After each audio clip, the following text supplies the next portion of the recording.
Umakyat na sa 7 ang patay sa landslide sa Maco, Davao de Oro, habang nasa 70 ang natabunan at hindi pa rin nahanap.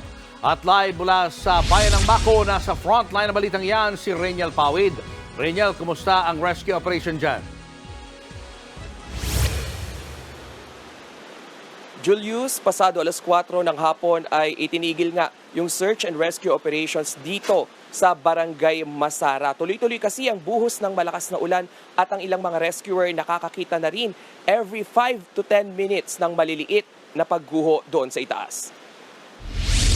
Sa bahaging ito ng Barangay Masara sa Maco de Oro, bumagsak ang lupa at mga batong galing sa bulubundukin.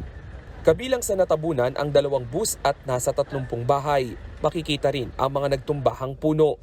Ganito ang itsura ng Barangay Masara bago ang landslide. Base yan sa litrato mula sa Google Maps. Tingnang maigi ang bahaging ito na sa isang iglap ay natuklap at bumagsak sa mga bahay sa ibaba ng bulubundukin. Pati mismong barangay hall nawasak. Makikita ng malapitan ang malaking ukas sa bundok. Tinatayang nasa 50 meters yan o sintaas ng higit 5 palapag na gusali. Ganyang kalaking lupa ang bumagsak sa komunidad. Hanggang ngayong araw, puspusan ang paghahanap sa mga natabunan. Gumagamit na nga ng backhoe. Magdamagan na rin ang trabaho ng mga rescuer.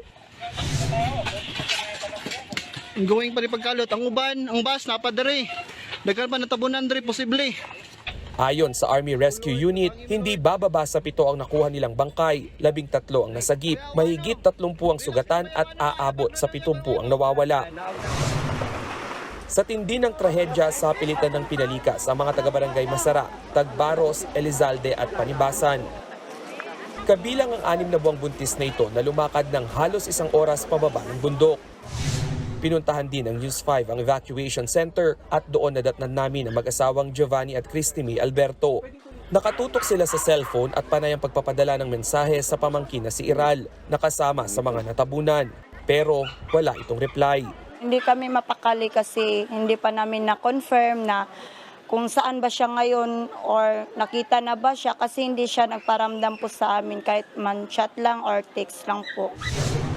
Dito naman sa Lying-in Clinic sa Barangay Elizalde dinadala ang mga nahukay na bangkay. Naabutan naming umiiyak si Annabel Canyo. Natabunan kasi ang kanyang mister. Nay nagpahibalo sa mua dito sir nga kanang kuan ihang paryente.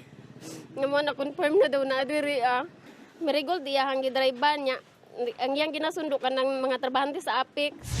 Hinahanap pa rin ang lokasyon ng natabunang 2 bus. Sakay nito ang mga empleyado ng isang mining company na katatapos lang magtrabaho. Gumamit na ng air ambulance sa mga sundalo para mas mabilis na maibiyahe sa ospital ang mga sugatan. Kanina naman nagsagawa rin ng aerial inspection si Pangulong Bongbong Marcos. Dumalo rin siya sa situational briefing para alamin ang sitwasyon sa Davao Region na apektado ng baha at landslides.